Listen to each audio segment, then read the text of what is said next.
Hi മക്കളെ, നമസ്കാരം. സ്മിത ടീച്ചറാണ്. 25 മുതൽ 35 വരെയുള്ള 4 മാർക്കിന്റെ ചോദ്യോത്തരങ്ങളാണ് ഇന്നത്തെ ക്ലാസ്സിൽ കാണാൻ പോകുന്നത്.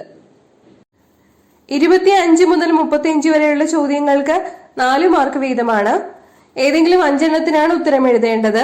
പരമാവധി 20 മാർക്ക് ഈ സെക്ഷനിൽ നിന്ന് സ്കോർ ചെയ്യാനാവും.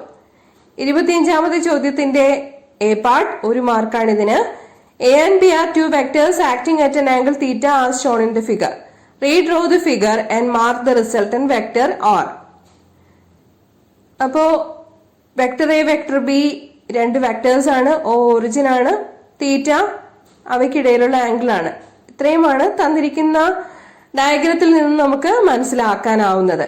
അത് റീഡ്രോ ചെയ്ത് റിസൾട്ടന്റ് വെക്ടർ വെക്ടർ ആർ വരയ്ക്കാൻ പറഞ്ഞിരിക്കുമ്പോൾ നമുക്ക് വെക്ടർ എയും വെക്ടർ ബിയെയും ഒരു പാരലോഗ്രത്തിന്റെ അഡ്ജസന്റ് സൈഡ്സ് ആയിട്ട് പരിഗണിച്ചുകൊണ്ട് വെക്ടർ ആറിനെ അതിന്റെ ഡയഗണൽ ആയിട്ട് വരച്ച് കാണിക്കാൻ സാധിക്കും.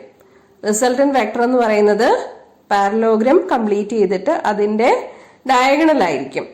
ഓക്കെ, ഇനി B part. Write the magnitude of the resultant vector vector R. അപ്പോ ചിത്രത്തിൽ തന്നിരിക്കുന്നത് പോലെ രണ്ട് വെക്ടേഴ്സും അവയ്ക്കിടയിലുള്ള ആംഗിളും ഒക്കെ ഉണ്ടെങ്കിൽ റിസൾട്ടന്റ് വെക്ടർ വെക്ടർ ആർ എന്നാൽ square root of A square plus B square plus 2ab cos theta എന്നതായിരിക്കും. Okay, C part. Two vectors A and B of magnitudes 6 Newton and 8 Newton are acting perpendicular to each other. Find the magnitude of the resultant force. അപ്പോ നമ്മുടെ equation vector R equal to root of A square plus B square plus 2ab cos theta apply ചെയ്യാൻ പറ്റുന്നതാണ്. തീറ്റ 90 degree ആണ്, perpendicular എന്നല്ലേ തന്നിരിക്കുന്നത്. So 2ab cos തീറ്റ എന്ന ഭാഗം 0 ആയിരിക്കും, കാരണം കോസ് 90 0 ആയതുകൊണ്ട്. എ എന്നാൽ മാഗ്നിറ്റ്യൂഡ് ഓഫ് വെക്ടർ എ ആണ്, ബി എന്നാൽ മാഗ്നിറ്റ്യൂഡ് ഓഫ് വെക്ടർ ബി ആണ്. അവ യഥാക്രമം 6 Newton and 8 Newton എന്ന് തന്നിട്ടുണ്ട്. അങ്ങനെ ആകുമ്പോൾ റിസൾട്ടന്റ് വെക്ടർ ഇവിടെ നമുക്ക് magnitude of the resultant force ആണ്. Force is a vector. അത് കിട്ടുക F equal to square root of A square plus B square എന്നാണ്, which is root of 6 square plus 8 square equal to 10 Newton എന്നായിരിക്കും. ഓക്കെ, അതായത് 36 plus 64 root of 100 വരും, 10 ആണ്. Force ആയതുകൊണ്ട് യൂണിറ്റ് ന്യൂട്ടൺ. ഇവിടെ തന്നിരിക്കുന്ന രണ്ട് ഫോഴ്സസ് 8 Newton 6 Newton ആണല്ലോ. റിസൾട്ടന്റ് എന്ന് പറയുന്നത് 10 Newton ആയിരിക്കും. ക്ലിയർ? 26ാമത്തെ ചോദ്യം. A projectile is projected with a velocity v0 making an angle theta with the horizontal. Derive equations for the maximum height and time of flight of the projectile. Projectile മോഷന്റെ diagram വരയ്ക്കാൻ വളരെ important ആയിട്ട് പഠിക്കേണ്ടതാണ്. Path of the projectile is called parabola. അത് കാണിച്ചിട്ടുണ്ട്. പിന്നെ maximum height, time of flight, horizontal range, മൂന്നിന്റെയും derivations important ആയിട്ട് പഠിക്കാനുള്ളതാണ്. അത് പഠിച്ചു വെച്ചേക്കണം. മാക്സിമം ഹൈറ്റിന്റെ expression v0 square sine square theta divide by 2g എന്നതാണ്. ഡെറിവേഷൻ മുൻ ക്ലാസ്സുകളിൽ വർക്കൗട്ട് ചെയ്ത് തന്നിട്ടുള്ളത് കൊണ്ട് ഞാൻ അതിന്റെ ഡീറ്റെയിൽസിലേക്ക് തൽക്കാലം പോകുന്നില്ല. ഇവിടെ time T maximum equal to v0 sine theta by g എന്നെടുത്താണ് ചെയ്തിരിക്കുന്നത്. അങ്ങനെയും ചെയ്യാം. Okay, g equal to acceleration equal to velocity by time, അങ്ങനെ എടുത്തിട്ടാണ് ചെയ്തിരിക്കുന്നത്. എല്ലാം ഒന്നു തന്നെയാണ് കാര്യങ്ങൾ. പഠിച്ചിരിക്കുന്ന ഡെറിവേഷൻ എന്താന്ന് വെച്ചാൽ അതുപോലെ ചെയ്യുക. ടൈം ഓഫ് ഫ്ലൈറ്റിന്റെ എക്സ്പ്രഷൻ ആണ് അടുത്തതായി ഡിറൈവ് ചെയ്യാനുള്ളത്. 2v0 sine theta divided by g. അപ്പോ അതും മുൻ ക്ലാസ്സുകളിൽ തന്നിട്ടുള്ളത് കൊണ്ട് ഡീറ്റെയിൽസിലേക്ക് പോകുന്നില്ല, പഠിക്കുക. 27ാമത്തെ ചോദ്യത്തിന് 2 ഭാഗങ്ങളുണ്ട്. എ പാർട്ടില് പറഞ്ഞിരിക്കുന്നത് define impulsive force, give 1 example for it എന്നതാണ്. ലോസ് ഓഫ് മോഷൻ എന്ന പാഠത്തിലെ പ്രോബ്ലംസ് എല്ലാം ഒരു വീഡിയോയിൽ വർക്കൗട്ട് ചെയ്തിട്ടുണ്ട്. അവിടെ തന്നിരിക്കുന്ന സെയിം ക്വസ്റ്റ്യൻ തന്നെയാണ് വന്നിരിക്കുന്നത്. പലപ്പോഴും പബ്ലിക് എക്സാമിന് ചോദിച്ചിട്ടുള്ള ഡാറ്റ വ്യത്യാസമില്ലാതെ തന്നെ റിപ്പീറ്റ് ചെയ്യാറുണ്ട്. ഇതും അതുപോലത്തെ ഒരു ക്വസ്റ്റ്യൻ ആണ്. നമുക്കറിയാം, ഇമ്പൾസീവ് ഫോഴ്സ് എന്ന് പറഞ്ഞാൽ ഒരു വലിയ ഫോഴ്സ് വളരെ ചെറിയൊരു ഇന്റർവൽ ഓഫ് ടൈമിലേക്ക് ആക്ട് ചെയ്യുന്നതാണ്. Impulsive force is a large force acting for a short period of time. Example, nail hitting with hammer. ചുറ്റിക ഉപയോഗിച്ച് ആണി അടിച്ചു കയറ്റുക. Cricket ball hitting with a bat. Bat ഉപയോഗിച്ച് ക്രിക്കറ്റ് ബോൾ അടിച്ചു തെറിപ്പിക്കുക. വെടിയുണ്ട തോക്കിൽ നിന്നും ചീറിപ്പായുക. ഇതെല്ലാം ഇമ്പൾസീവ് ഫോഴ്സിന് എക്സാമ്പിൾ ആണ്. B part, a batsman hits back a ball straight in the direction of the bowler without changing its initial speed of 12 meter per second. If the mass of the ball is 0.15 kilogram, determine the impulse imparted to the ball. Assume the linear motion of the ball. അപ്പോൾ impulse imparted to the ball ആണ് നമ്മളോട് ചോദിച്ചിരിക്കുന്നത്. Impulse കണ്ടുപിടിക്കാൻ വേണ്ടിയിട്ട് force into time duration ചെയ്താൽ മതി. അത് second law of motion പ്രകാരം ചേഞ്ച് ഇൻ മൊമെന്റം ആയിരിക്കും. That is final momentum minus initial momentum, mv2 minus mv1. മാസിന് വ്യത്യാസം വരുന്നില്ലല്ലോ. അപ്പോൾ നമ്മൾ ചെയ്യുമ്പോഴത്തേക്കും v2 എന്ന് പറയുന്ന വാല്യൂ 12 മീറ്റർ പെർ സെക്കൻഡ് ആണ്. അപ്പോൾ നമുക്ക് ഏത് ഡിറക്ഷൻ വേണമെങ്കിലും പോസിറ്റീവായിട്ട് എടുക്കാം. v2 എന്നുള്ളത് പോസിറ്റീവായിട്ട് നമ്മൾ എടുത്തു. So this is v2 is 12 metre per second. v1 അതിന് ഓപ്പോസിറ്റ് ഡിറക്ഷനിലാണ്. So it is -12 meter per second. So when we calculate the change in momentum, the answer will be obtained as 3.6 Newton second. So the impulse is in the direction from the batsman to the bowler. Okay, batsman നിന്നും ബൗളറിലേക്കുള്ള ഡിറക്ഷനിലേക്കായിരിക്കും impulse impart ചെയ്യുന്നത്. അപ്പോൾ ഇത് ഒരു important ആയിട്ടുള്ള ഒരു പ്രോബ്ലമാണ്. Okay, നേരത്തെയും same problem തന്നെ ചെയ്തിട്ടുണ്ട്. ആ ക്ലാസ് ഒന്നുകൂടി കാണാൻ താല്പര്യപ്പെടുന്നു. 28ാമത്തെ ചോദ്യം, +1 ഫിസിക്സ് പരീക്ഷ എഴുതുന്ന എല്ലാവരും നിർബന്ധമായും പഠിച്ചിട്ട് പോകണം എന്ന് എല്ലാ അധ്യാപകരും പറയുന്ന ഒരു ക്വസ്റ്റ്യനിൽ പെടുന്നതാണ്. State the principle of conservation of mechanical energy. Prove the principle of conservation of mechanical energy in the case of a freely falling body. അപ്പോൾ h ഹൈറ്റിലാണ് ഒരു ബോഡി ഉള്ളതെങ്കിൽ അതിൻ്റെ ടോട്ടൽ മെക്കാനിക്കൽ എനർജി പല പോയിന്റ്സ് കൺസിഡർ ചെയ്യുമ്പോൾ അവിടെ എല്ലായിടത്തും mgh തന്നെ ആയിരിക്കും എന്ന് പ്രൂവ് ചെയ്യാൻ 30 മാർക്കിൻ്റെ 6 പാഠങ്ങളുടെ വീഡിയോ ക്ലാസ്സിൽ വർക്കൗട്ട് ചെയ്ത് തന്നിട്ടുണ്ട്. ഇനിയും അത് വിശദീകരിക്കുന്നില്ല. പലതരത്തിൽ ഡെറിവേഷൻ ചെയ്യാൻ പറ്റും. ഇവിടെ ഒരു തരത്തിൽ കാണിച്ചിരിക്കുന്നു. പഠിക്കുക. കൺസർവേഷൻ ഓഫ് മെക്കാനിക്കൽ എനർജി, അതിൻ്റെ ഗ്രാഫിക്കൽ റെപ്രസെൻറ്റേഷൻ വളരെ ഇമ്പോർട്ടൻ്റ് ആണ്. ഇവിടെ കാണിച്ചിരിക്കുന്നു, നോക്കുക. Height along the x axis and energy along the y axis ആണ് എടുത്തിരിക്കുന്നത്. At a height capital H, the energy is purely potential. സ്ഥാനം കൊണ്ടുണ്ടാകുന്ന എനർജി പൊട്ടൻഷ്യൽ എനർജിയാണ്. അപ്പോൾ ആ വസ്തു മാക്സിമം ഹൈറ്റിൽ നിന്നും താഴത്തേക്ക് വീഴുന്നതായിട്ട് ഒരു കേസ് എടുക്കുകയാണെങ്കിൽ വീണുകൊണ്ടേയിരിക്കുമ്പോഴേക്കും പൊട്ടൻഷ്യൽ എനർജി കൈനറ്റിക് എനർജി ആയിട്ട് കൺവേർട്ട് ചെയ്യപ്പെടും.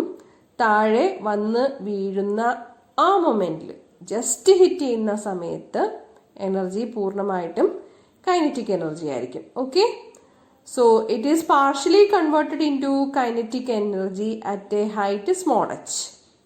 ഓക്കെ, പിന്നെ ഗ്രൗണ്ട് ലെവലിൽ ജസ്റ്റ് വന്ന് ഹിറ്റ് ചെയ്യുന്ന കേസ് അവിടെ പൂർണ്ണമായിട്ടും കൈനറ്റിക് എനർജി ആയിരിക്കും ഉണ്ടാവുക. ക്യാപിറ്റൽ എച്ച് ഹൈറ്റിൽ മാക്സിമം ഹൈറ്റ് നമ്മൾ കൺസിഡർ ചെയ്യുന്ന എവിടെ നിന്നാണോ വസ്തു വീഴുന്നത് അവിടെ അതിൻ്റെ എനർജി പൂർണ്ണമായിട്ടും പൊട്ടൻഷ്യൽ എനർജി ആയിരിക്കും. ഓക്കെ, അപ്പോൾ ഈ ഗ്രാഫ് ഒന്ന് പ്രത്യേകം നോട്ട് ചെയ്തോണം. 29ാമത്തെ ക്വസ്റ്റ്യൻ 2 ഭാഗങ്ങളുണ്ട്. A part, derive an equation for the potential energy of a stressed string. B part, draw a graph showing the variation of kinetic energy and potential energy with displacement in the case of a spring obeying Hooke's law. Hooke's law പറയുന്നത് stress is proportional to strain എന്നതാണ്. ഇവിടെ ഒരു spring കാണിച്ചിട്ടുണ്ട്. ആ സ്പ്രിങ്ങിന് positive X ഡിറക്ഷനിലേക്കാണ് displacement ഉണ്ടാകുന്നത് എന്ന് വിചാരിക്കുക. അങ്ങനെയാണെങ്കിൽ എക്സ്റ്റേണൽ ഫോഴ്സിന് ആനുപാതികമായിട്ടായിരിക്കും ഡിസ്പ്ലേസ്മെന്റ് ഉണ്ടാവുക. Applied force to stretch the spring is proportional to X. F external equal to K X. അതിന് വിപരീതമായിട്ടായിരിക്കും റീസ്റ്റോറിംഗ് ഫോഴ്സ് ഉണ്ടാവുക. പഴയ അവസ്ഥയിലേക്ക് തന്നെ തിരിച്ചു വരാനുള്ള സ്പ്രിങ്ങിന്റെ ടെൻഡൻസി അത് കാണിക്കുന്നതാണ് restoring force. So F equal to minus K X, where K is the force constant. Okay, ഇനി മാക്സിമം ഡിസ്പ്ലേസ്മെന്റ് എക്സ് മാക്സിമം ആണെന്നിരിക്കട്ടെ. Then work done in stretching the spring from 0 to the maximum displacement x maximum is given by W equal to integral 0 to x maximum f external into dx. Work done എന്ന് പറഞ്ഞാൽ force into displacement എന്നതാണല്ലോ. അപ്പോൾ external ഫോഴ്സിന്റെ equation K X കൊടുക്കാം. So integral 0 to x maximum kx dx. k എന്നത് force constant ആയതുകൊണ്ട് അത് പുറത്തെടുക്കാം. Integral X D X എന്നാൽ x²/2 ആണ്. ലിമിറ്റ്സ് അപ്ലൈ ചെയ്യണം. അപ്പോൾ 0 to x maximum കൊടുക്കുമ്പോൾ അപ്പർ ലിമിറ്റിന്റെ വാല്യൂ മാത്രമേ വരികയുള്ളൂ. Then we have half K X maximum square. So this is the work done in stretching the spring from 0 to the maximum displacement xm. Okay. പിന്നെ work energy theorem പ്രകാരം work done എന്ന് പറയുന്നത് എനർജിയാണ്. ഇവിടെ സ്പ്രിങ്ങിനുള്ള energy potential എനർജിയാണ്. So potential energy U equal to half K X maximum square. Okay, generalise ചെയ്ത് ഒരു ഡിസ്പ്ലേസ്മെന്റ് എക്സ് എന്നെടുക്കുകയാണെങ്കിൽ പൊട്ടൻഷ്യൽ എനർജിയുടെ എക്സ്പ്രഷൻ നമുക്ക് U equal to half K X square എന്ന് കൊടുക്കാം. വർക്ക് എനർജി തിയറം മനസ്സിലായി കാണുമെന്ന് വിചാരിക്കുന്നു. Work done is stored as the energy, അതാണ് വർക്ക് എനർജി തിയറം പറയുന്നത്. നമുക്ക് ഗ്രാഫിക്കൽ മെത്തേഡ് പ്രകാരവും ഇത് ചെയ്യാൻ പറ്റും. ഗ്രാഫിക്കൽ മെത്തേഡിൽ ഫോഴ്സ് വൈ ആക്സിസിലും ഡിസ്പ്ലേസ്മെന്റ് എക്സ് ആക്സിസിലും എടുത്തു കഴിഞ്ഞാൽ area under the force displacement graph that is equal to half B H. Okay, അപ്പോൾ അതൊരു ഫോഴ്സ് ഡിസ്പ്ലേസ്മെന്റും പ്രൊപ്പോർഷനാണ് നമ്മൾ പറഞ്ഞു കഴിഞ്ഞു. പോസിറ്റീവ് സ്ലോപ്പുള്ള ഒരു ഗ്രാഫാണ് ഇവിടെ കിട്ടുന്നത്. ട്രയാങ്കുലർ ആയിട്ടുള്ള ഒരു ഭാഗം സ്ലോപ്പ് കണ്ടുപിടിക്കാൻ വേണ്ടിയിട്ട് ഒ ബി സി കൺസിഡർ ചെയ്യാം. അപ്പോൾ area under the force displacement graph O B C എന്ന് പറയുന്ന ട്രയാങ്കുലർ പോർഷന്റെ ഏരിയ ഹാഫ് ബി എച്ച് ആയിരിക്കും. That is equal to half base ആയിട്ട് വരുന്നത് എക്സ് ആണ്.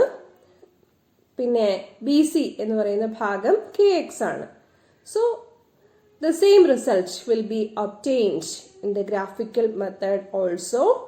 Work done W equal to half kx square in the case of a stretched string. Okay. സ്പ്രിങ്ങിന്റെ കേസിൽ energy displacement graph വളരെ important ആണ്. ½ എന്നതാണ് work അല്ലെങ്കിൽ എനർജിയുടെ ഇക്വേഷൻ വരുന്നത്. അതൊരു പാരബോളിക് കർവിന്റെ ഇക്വേഷൻ ആണ്. So the shape of the graph will be a parabola. Okay. So kinetic എനർജിയും പൊട്ടൻഷ്യൽ എനർജിയും ഒക്കെ എങ്ങനെയായിരിക്കും വരുന്നത് എന്നുള്ളത് ഇവിടെ കാണിച്ചിട്ടുണ്ട്. സോ പൊട്ടൻഷ്യൽ എനർജി മാക്സിമം ആകുന്ന പോയിന്റ് വി എന്ന് കാണിച്ചിരിക്കുന്നു. കൈനറ്റിക് എനർജി മാക്സിമം ആകുന്ന പോയിന്റ് കെ എന്ന് കാണിച്ചിരിക്കുന്നു. ഡിസ്പ്ലേസ്മെന്റ് പോസിറ്റീവ് ഡിറക്ഷനിലും നെഗറ്റീവ് ഡിറക്ഷനിലും കാണിച്ചിട്ടുണ്ട്. +XM ആയാലും -XM ആയാലും എനർജി എടുക്കുമ്പോഴത്തേക്കും ½ എന്ന് വരുന്നത് കൊണ്ട് സെയിം വാല്യൂ തന്നെ ആയിരിക്കും. So the curve is symmetrical, the graph is symmetrical for the stretched string. Okay, energy displacement graph is as shown in the figure. ഇനി 30ാമത്തെ question, അതിന്റെ A part. Write the equation connecting the acceleration due to gravity and the universal gravitational constant. Okay, weight mg is balanced by the gravitational force acting on a body of mass small m, that is mg equal to gmm by r square. Acceleration due to gravity g is given by gm by r square. B part. Derive an equation for the acceleration due to gravity at a depth d from the surface of the earth. Variation of acceleration due to gravity with the depth d. ഈ derivation വളരെ detailed ആയിട്ട് 30 മാർക്കിന്റെ 6 പാഠങ്ങളിലുള്ള video ക്ലാസ്സിൽ ചെയ്തിട്ടുണ്ട്. എന്നാലും important ആയതുകൊണ്ട് ഒരിക്കൽ കൂടി പറയുന്നു. നമുക്ക് ഡെറിവേഷനിലേക്ക് കിടക്കാം. പോയിന്റ്സ് ഇവിടെ കൊടുത്തിട്ടുണ്ട്, സിമ്പിൾ ആണ്. On the surface of the earth the acceleration due to gravity we know it is g equal to gm by r square. m മാസമുള്ള ഒരു ബോഡി d ഡെപ്തിലാണെന്ന് ഇരിക്കട്ടെ, എർത്തിന്റെ സർഫസിൽ നിന്ന്. എർത്തിന്റെ റേഡിയസ് ക്യാപിറ്റൽ R ആണ്. അപ്പോൾ ആ എം മാസ് ഇരിക്കുന്ന പോയിന്റിന്റെ അവിടുത്തെ റേഡിയസ് എന്ന് പറയുന്നത് r-d ആയിരിക്കും. ഓക്കെ, എർത്തിന്റെ മാസ് ക്യാപിറ്റൽ എം എന്നാണ് നമ്മൾ കൊടുക്കുന്നത്. ഡി ഡെപ്തിൽ മാസിന് വ്യത്യാസം ഉണ്ടായിരിക്കും. റേഡിയസുമായിട്ട് കമ്പയർ ചെയ്യാവുന്ന ഒരു ഡെപ്തിലാണ് മാസ് സ്മോൾ എം ഇരിക്കുന്നതെന്നുണ്ടെങ്കിൽ അവിടുത്തെ മാസ് വ്യത്യാസമായിരിക്കും. പുതിയ മാസ് m' ആണെന്നിരിക്കട്ടെ. ഓക്കെ, അപ്പോൾ നമുക്ക് പറയാൻ പറ്റുക at a depth D let G D be the acceleration due to gravity, then weight of the object equal to gravitational force on the body. നമ്മുടെ equation എഴുതാൻ പറ്റും. mgd equal to gm' divided by r-d the whole square. Equation 1 RHSന് വേണ്ടിയിട്ട് rewrite ചെയ്ത് എഴുതിയതാണത്. gm by r സ്ക്വയർ എന്നുള്ളത് എന്തായിട്ട് മാറും? മാസ് ഓഫ് എർത്ത് ഡി ഡെപ്തിൽ വ്യത്യാസം വന്നു, അതാണ് m'. റേഡിയസ് ഓഫ് എർത്തും വ്യത്യാസം വന്നു, ആറിന് പകരം r-d ആയി. ഓക്കെ, അങ്ങനെ നമുക്ക് mgd equal to capital G m' divided by r-d the whole square എന്ന് കിട്ടി. Small M mass of the object രണ്ടിടത്തും ക്യാൻസൽ ആയി പോയിട്ട് ഇക്വേഷൻ എഴുതാൻ പറ്റും. gd equal to gm' divided by r-d the whole square. Let it be equation number 2. Okay, equation 2നെ equation 1 വെച്ചിട്ട് divide ചെയ്യുമ്പോൾ നമുക്ക് കിട്ടുന്നത് gm' divided by r-d the whole square divided by gm by r square. That is m' r square divided by m into r-d the whole square എന്നുള്ളതാണ്. Capital G ആണ് cancel ആയി പോകുന്നത് ആകെപ്പാടെ. Okay, ഇനി നമുക്ക് ഈ മാസ് ഓഫ് എർത്തിന്റെ എക്സ്പ്രഷൻ കൊടുക്കണം. എർത്തിനെ ഒരു പെർഫെക്റ്റ് സ്ഫിയർ ആയിട്ട് അസ്യൂം ചെയ്തുകൊണ്ട് മാസ് ഓഫ് എർത്ത് എന്ന് പറഞ്ഞാൽ വോളിയം ഇൻറ്റു ഡെൻസിറ്റി എന്ന് എടുക്കാവുന്നതാണ്. r റേഡിയസ് ആണെങ്കിൽ വോളിയം എന്തായിരിക്കും? 4/3 pi r ക്യൂബ് ആയിരിക്കും. So mass of earth m equal to 4/3 pi r cube into rho ആയിരിക്കും.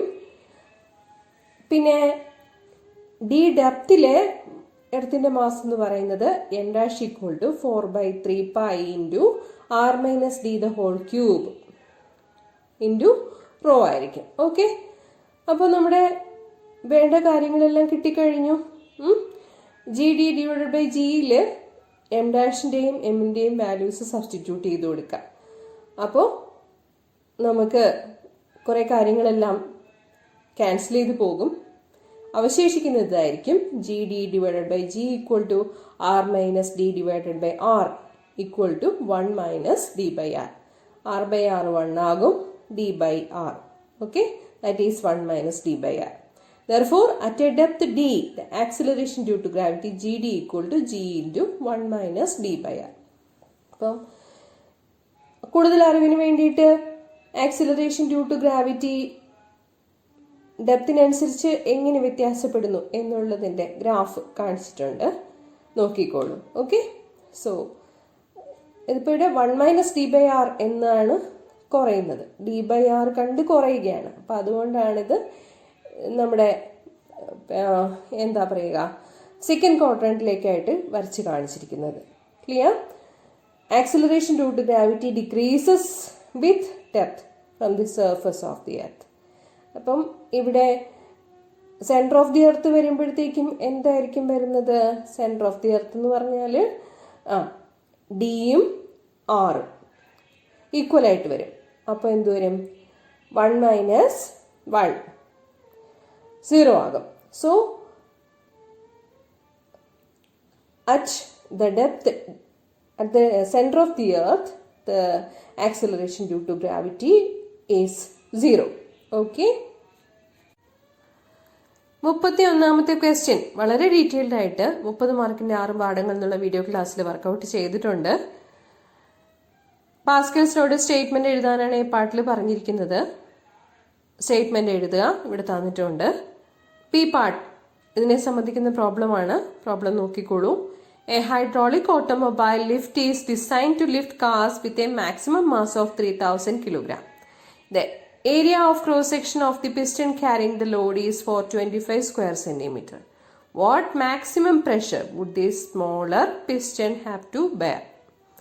അപ്പം ഇവിടെ നമുക്ക് തന്നിരിക്കുന്നത് ലാർജർ മാസും തന്നിട്ടുണ്ട്, ആ ലാർജർ പിസ്റ്റന്റെ ഏരിയയും തന്നിട്ടുണ്ട്. അങ്ങനെയാണെങ്കിൽ എന്താ ചോദിച്ചിരിക്കുന്നത്? സ്മോളർ പിസ്റ്റണിന് വഹിക്കേണ്ടി വരുന്നതായിട്ടുള്ള പ്രഷർ എത്രയാണെന്നാണ് ചോദ്യം. പാസ്കൽസ് ലോ പ്രകാരം പ്രഷർ ഏതെങ്കിലും ഒരു പോയിന്റിൽ അപ്ലൈ ചെയ്യുന്നത് ഈക്വൽ ആയിട്ട് എല്ലായിടത്തേക്കും ഇമ്പാർട്ട് ചെയ്യപ്പെടും എന്നുള്ളതാണ്. ഓക്കെ, അപ്പോൾ സെക്കൻഡ് പിസ്റ്റണിൽ അനുഭവപ്പെടുന്ന പ്രഷർ തന്നെയായിരിക്കും ഫസ്റ്റ് പിസ്റ്റണിൽ അനുഭവപ്പെടുന്ന പ്രഷർ എന്ന് പറയുന്നത്. Okay, so we have P1 equal to P2. At the 2 points, the pressure values are P1 and P2. That is F1 by A equal to F2 by capital A. Okay, so F2 by capital A എന്ന് പറയുന്നത് തന്നെയായിരിക്കും എന്ത് പറയുക, smaller പിസ്റ്റണിൽ അനുഭവപ്പെടുന്ന pressure. Larger പിസ്റ്റണിലെ ഫോഴ്സും അതിൻ്റെ ഏരിയയും നമുക്ക് കണ്ടുപിടിക്കാം. അതിനുള്ള ഡേറ്റ തന്നിട്ടുണ്ട്. ഫോഴ്സ് കണ്ടുപിടിക്കാൻ വേണ്ടിയിട്ട് മാസ് അറിഞ്ഞാൽ മതി. So F2 equal to capital M into G. Area 425 square centimetre എന്ന് തന്നിട്ടുണ്ട്. സ്ക്വയർ സെന്റിമീറ്ററിന് സ്ക്വയർ മീറ്റർ ആക്കുമ്പോൾ 10⁻⁻4 കൊണ്ടാണ് മൾട്ടിപ്ലൈ ചെയ്യേണ്ടത്. So we have the pressure at the smaller piston P1 equal to F2 by capital A equal to capital M into G divided by capital A. When we work out this, we will get the value to be 6.92 into 10⁵ Pascal. Okay, pressure unit ആണ് Pascal. Capital P, small a അടുപ്പിച്ചെഴുതുക. Clear? 32ാമത്തെ ചോദ്യവും പതിവായി ചോദിക്കാറുള്ളതാണ്. State and prove Bernoulli's principle. Statement തന്നിട്ടുണ്ട്, പഠിക്കണം. ഒരു steady streamline flow of an ideal liquid പരിഗണിക്കുമ്പോൾ ടോട്ടൽ എനർജി കോൺസ്റ്റന്റ് ആയിരിക്കും എന്ന് പറയുന്നതാണ് ബെർണോളിസ് പ്രിൻസിപ്പിൾ. ഡയഗ്രത്തില് എല്ലാം വ്യക്തമാണ്. ഒരു ട്യൂബിൽ കൂടി ഒരു ഐഡിയൽ ലിക്വിഡ് ഫ്ലോ ചെയ്യുന്ന കേസാണ് കാണിച്ചിരിക്കുന്നത്. 2 ഹൈറ്റുകൾ കാണിച്ചിട്ടുണ്ട്. H1 H2 റഫറൻസ് ലെവലിൽ നിന്നും ഉള്ള ഹൈറ്റ് ആണ് കാണിച്ചിരിക്കുന്നത്. പല ക്രോസ് സെക്ഷനുകളായിട്ട് കാണിച്ചിട്ടുണ്ട്. ക്രോസ് സെക്ഷനുകൾ വ്യത്യാസമാണ്. എങ്ങനെയായാലും അവിടുത്തെ ഏത് ഭാഗം എടുത്തു കഴിഞ്ഞാലും ടോട്ടൽ എനർജി ഫ്ലൂയിഡിന്റെ കോൺസ്റ്റന്റ് ആയിരിക്കും എന്നാണ് പറയുന്നത്. ഓക്കെ, ഡയഗ്രാം വിശദമായി പരിശോധിക്കുക. P1 pressure applied at the point A, P2 pressure applied at the point B, A1 area of cross section at A, A2 area of cross section at B, H1 height of cross section at A, H2 height of cross section at B, V1 velocity of liquid at A, V2 velocity of liquid at B, then rho is the density of the liquid. Density of the liquid എല്ലായിടത്തും ഒന്ന് തന്നെയായിരിക്കും. കാരണം ഒരേ liquid തന്നെയല്ലേ നമ്മൾ consider ചെയ്യുന്നത്. Diagram നോക്കിയാൽ നമുക്ക് മനസ്സിലാവുന്ന കാര്യം എന്താന്ന് വെച്ചാൽ കുറഞ്ഞ ഹൈറ്റിൽ നിന്ന് കൂടിയ ഹൈറ്റിലേക്കാണ് ദ്രാവകത്തിന്റെ ഫ്ലോ കൺസിഡർ ചെയ്യുന്നത്. അവിടെ work done on the fluid വേണം. മോട്ടർ അടിച്ചാലേ വെള്ളം താഴത്തു നിന്ന് ടാങ്കിലേക്ക് കയറുകയുള്ളൂ. Work done on the fluid ആണ് അവിടെ. So work done on the fluid W1 minus W2 equal to P1 minus P2 into delta V. Change in pressure into change in volume. Gravitational potential energy എന്ന് പറഞ്ഞു കഴിഞ്ഞാല് P equal to mgh ആണെന്ന് അറിയാലോ. മാസിന് corresponding ആയിട്ട് density into change in volume എന്ന് എടുക്കാം. ഹൈറ്റിന് corresponding ആയിട്ട് H2 minus H1 എന്ന് എടുക്കാം. അതുപോലെ കൈനറ്റിക് എനർജി പറയുമ്പോൾ K equal to half mv square. Half m ന് പകരം rho into delta V. Density into change in volume. V square corresponding ആയിട്ട് V2 square minus V1 square. ഇനി work energy theory എന്താണ് പറയുന്നത്? ടോട്ടൽ വർക്ക് ഡൺ എന്ന് പറയുന്നത് 2 കാര്യങ്ങൾക്ക് വേണ്ടിയാണ് പ്രയോജനപ്പെടുത്തുന്നത്. എന്തിനെല്ലാം വേണ്ടിയിട്ട്? ഗ്രാവിറ്റേഷണൽ പൊട്ടൻഷ്യൽ എനർജിക്ക് വേണ്ടിയും ദ്രാവകം ഒഴുകുമ്പോഴുള്ള കൈനറ്റിക് എനർജിക്ക് വേണ്ടിയിട്ടും. ഓക്കെ, അതാണ് ഈ equation. P1 minus P2 into delta V equal to half rho delta V into V2 square minus V1 square plus rho G delta V into H2 minus H1. ഈ ഇക്വേഷനെ നമുക്ക് delta V കൊണ്ട് divide ചെയ്യാം. അപ്പൊ കിട്ടുന്നത് P1 minus P2 equal to half rho V2 square minus V1 square plus rho G into H2 minus H1. ഈ ഇക്വേഷനെ rearrange ചെയ്യുകയാണ്. Positive terms എല്ലാം ഒരുമിച്ചും നെഗറ്റീവ് ടേംസ് എല്ലാം ഒരുമിച്ചും. അപ്പൊ സമചിഹ്നത്തിന്റെ ഇരുവശത്തും എന്ത് മാത്രം വരുന്നത്? പോസിറ്റീവ് ടേംസ് മാത്രമായിരിക്കും വരുന്നത്. So P1 plus half rho V1 square plus rho G H1 equal to P2 plus half rho V2 square plus rho G H2. This is our Bernoullis equation. Okay, total energy is a constant എന്ന് പറയുന്നത്. ഈ ഇക്വേഷനെ generalise ചെയ്ത് എഴുതുകയാണെങ്കിൽ P plus half rho V square plus rho G H equal to a constant. ഈ ഇക്വേഷനെ തന്നെ per unit mass, pressure energy per unit mass, അതുപോലെ kinetic energy per unit mass, potential energy per unit mass എഴുതുമ്പോൾ വരുന്നതാണ് P by rho plus half rho V square plus GH equal to a constant എന്നത്. Okay, അവസാനം എഴുതിയിരിക്കുന്ന equation എല്ലാത്തിനും ആദ്യത്തെ equation തന്നെയാണ്. അത് വേറൊരു രീതിയിൽ പെർ യൂണിറ്റ് മാസ് എങ്ങനെയായിരിക്കും ടോട്ടൽ എനർജി വരിക എന്നതാണ് വിശദമാക്കുന്നത്. ക്ലിയർ? 33ാമത്തെ ചോദ്യത്തിന് 2 ഭാഗങ്ങളുണ്ട്. A part anomalous expansion of water explain ചെയ്യാനാണ്. ബി പാർട്ട് ഒരു പ്രോബ്ലം ആണ്. A part, explain anomalous expansion of water. വെള്ളത്തിന്റെ സവിശേഷ സ്വഭാവം നമുക്കറിയാവുന്നതാണ്.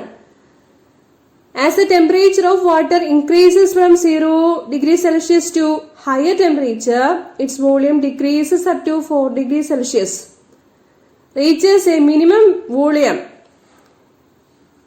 and then increases.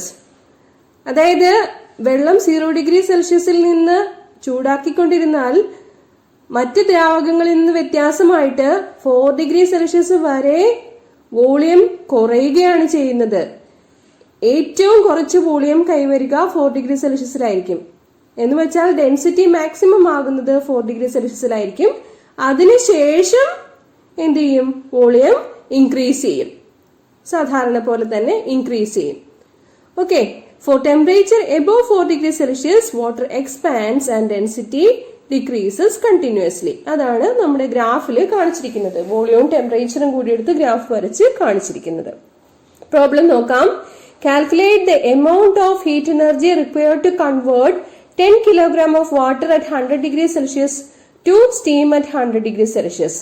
ഓക്കെ, അപ്പോൾ 100 ഡിഗ്രി സെൽഷ്യസിലെ 10 കിലോഗ്രാം വാട്ടറിനെ 100 ഡിഗ്രി സെൽഷ്യസിലെ സ്റ്റീം ആക്കി മാറ്റാനായിട്ട് എത്രത്തോളം എമൗണ്ട് ഓഫ് ഹീറ്റ് എനർജി വേണം എന്നുള്ളതാണ് ചോദിച്ചിരിക്കുന്നത്. That is given by the equation Q equal to M into L. So L തന്നിട്ടുണ്ട്, latent heat of vaporisation of water 22.6 into 10 power 5 joules per kilogram. So mass മാത്രം എടുത്താൽ മതി, കൊടുത്താൽ മതി. 10 kilogram. So M is 10 kilogram and L is the given value 22.6 into 10 power 5. You will get the answer 22.6 into 10 power 6 joule.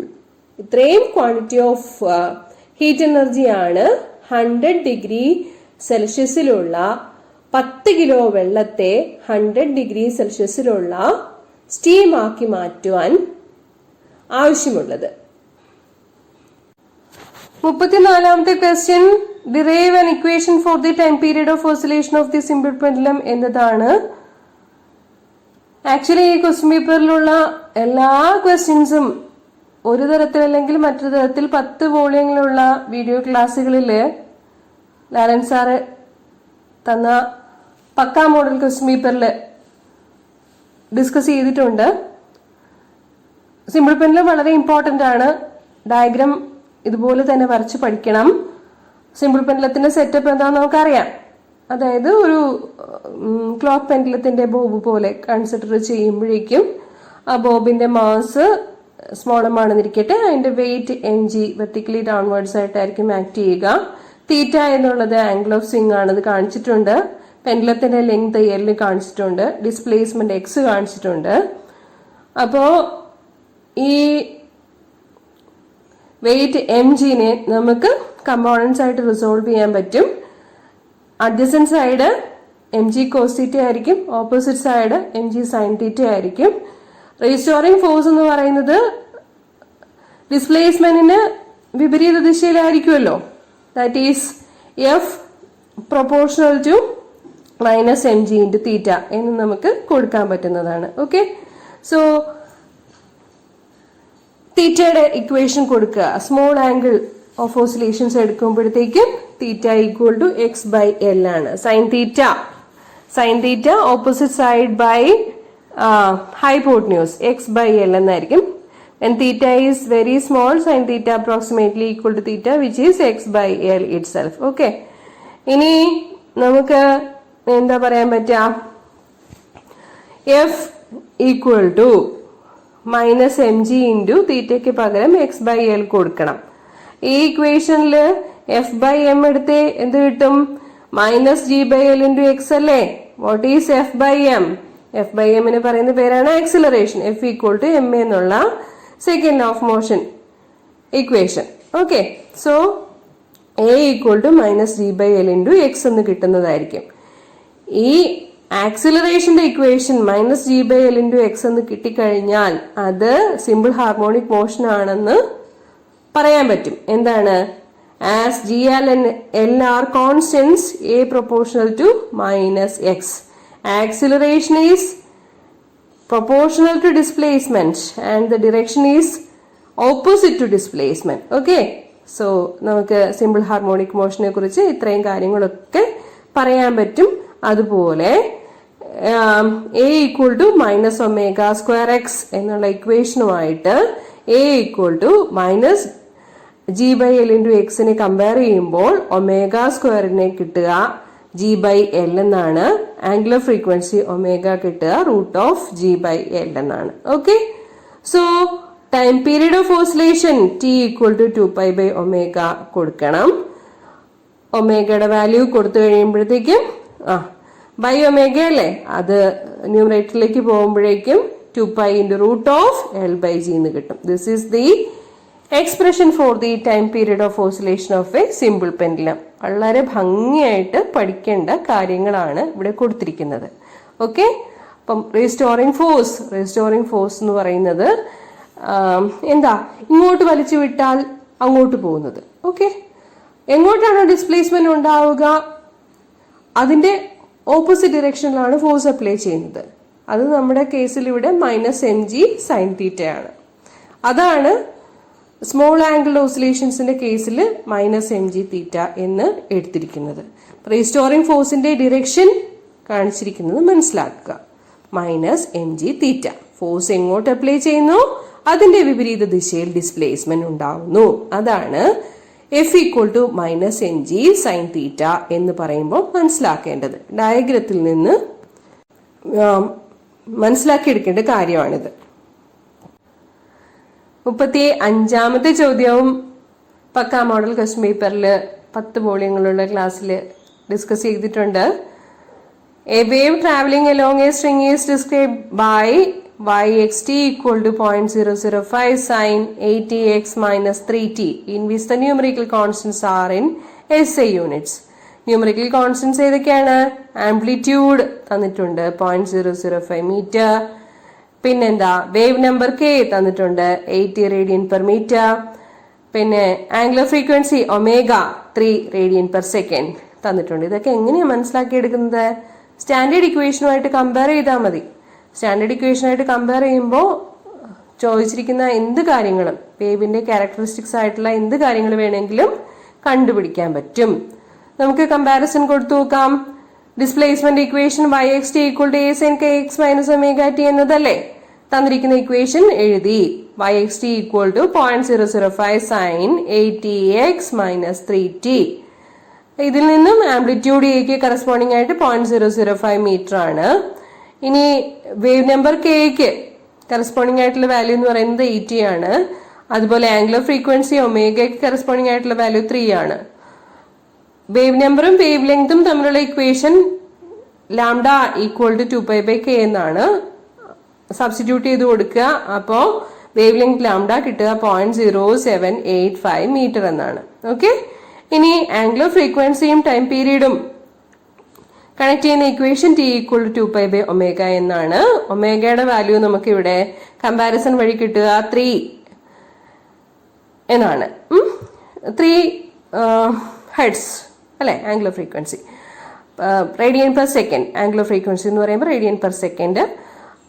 Time period of oscillation എന്ന് പറയുമ്പോൾ ആ value substitute ചെയ്ത് 2.09 second എന്ന് കിട്ടുന്നതാണ്. 35ാമത്തെ ചോദ്യത്തിലെ വേവ് നമ്പർ കെയുടെ യൂണിറ്റ് ഇവിടെ മാർക്ക് ചെയ്തിരിക്കുന്നത് പെർ മീറ്റർ എന്നാണ്. Wave number actually spatial frequency ആണ്. അപ്പൊ യൂണിറ്റ് റേഡിയൻ പെർ മീറ്റർ ആണ് വേണ്ടത്. അതുപോലെ ആംഗുലർ ഫ്രീക്വൻസി ഒമേഗയുടെ യൂണിറ്റ് റേഡിയൻ പെർ സെക്കൻഡ് ആണ് വേണ്ടത്. Dimension wise wave number per metre എന്ന് പറഞ്ഞാലോ ആംഗുലർ ഫ്രീക്വൻസി പെർ സെക്കൻഡ് അഥവാ ഹെർട്സ് എന്ന് പറഞ്ഞാലോ കറക്റ്റ് ആണ്, തെറ്റൊന്നുമല്ല. പക്ഷേ യൂണിറ്റ് ചോദിക്കുമ്പോൾ വേവ് നമ്പറിൻ്റെ യൂണിറ്റ് റേഡിയൻ പെർ മീറ്റർ എന്നും ആംഗുലർ ഫ്രീക്വൻസിയുടെ യൂണിറ്റ് റേഡിയൻ പെർ സെക്കൻഡ് എന്നും തന്നെ പറയണം.